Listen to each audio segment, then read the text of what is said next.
Ein niedriges Haus, wo das Wappen ruht, die Fenster voll Wind und die Tafel voll Kreide.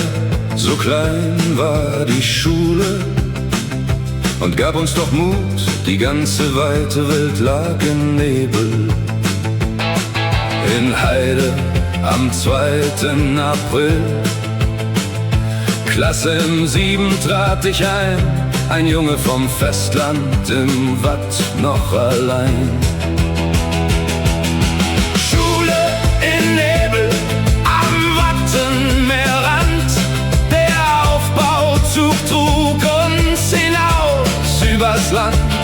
Aus jedem der Dörfer ein Kind, eine Spur, und der Wind auf dem Schulhof trug im Rang die alte nur Buchstabe um Buchstabe, Jahr um Jahr. Mit Ömrang nun wie mein Zuhaus mir war. Marlies und Günther aus Norddorfs Weiten, Heiko von Sylt und Heike vom Stein, Anne aus Wittün, aus allen Seiten kamen wir Kinder. Doch bald war es ein einziger Klang aus den Dörfern im Wind, 9 Namen, ein Bild und ein jedes ein Kind.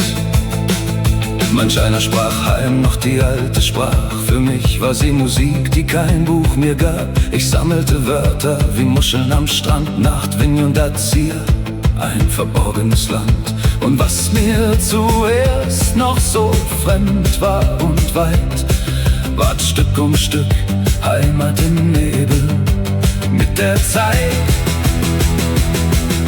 Schule im Nebel, am Wattenmeerrand, der Aufbauzug trug uns hinaus übers Land. Streng und gerecht, streng und gerecht, streng und gerecht, streng und gerecht.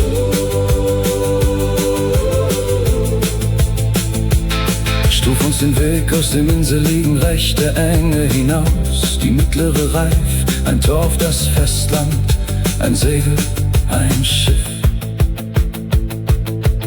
Dieselbe Fähre, die uns einst noch trug, nahm ihn Jahre später ein einziger Zug.